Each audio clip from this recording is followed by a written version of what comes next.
নতুন বছরের আগমনে ভালোবাসার রং ছড়িয়ে দিলেন বলিউডের জনপ্রিয় দম্পতি রণবীর কাপুর ও আলিয়া ভাট। স্ত্রী আলিয়াকে ভালোবাসার আদরে জড়িয়ে ধরে ২০২৫কে স্বাগত জানালেন রণবীর কাপুর। এই মিষ্টি মুহূর্তগুলো এখন ভাইরাল সামাজিক মাধ্যমে। রণবীর আলিয়া নতুন বছর উদযাপন করেন পরিবারের সঙ্গে। রণবীরের মা নিতু কাপুর তার ইনস্টাগ্রামে একটি ভিডিও শেয়ার করেন, যেখানে দেখা যায় তারা বিলাসবহুল রিসর্টে নতুন বছরকে স্বাগত জানাচ্ছেন।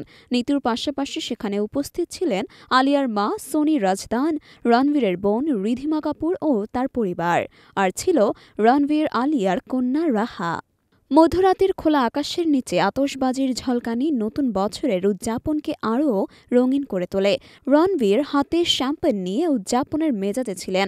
আতশবাজির আলো আকাশে ছড়াতেই তিনি ছুটে গিয়ে আলিয়াকে জড়িয়ে ধরেন। এই আদুরে মুহূর্ত ক্যামেরাবন্দী হয় এবং তা মুহূর্তেই ছড়িয়ে পড়ে ভক্তদের মাঝে। নিতু কাপুরের পোস্ট করা ছবিতে রণবীরকে কালো শার্ট ও ট্রাউজারে দেখা যায়। কন্যা রাহা পরেছিল লাল সাদা সুন্দর একটি ফ্রক, চুল বাঁধা ছিল লাল ফিতে দিয়ে। পাশে দাঁড়ানো আলিয়াকে দেখা যায় কালো শর্ট ড্রেসে।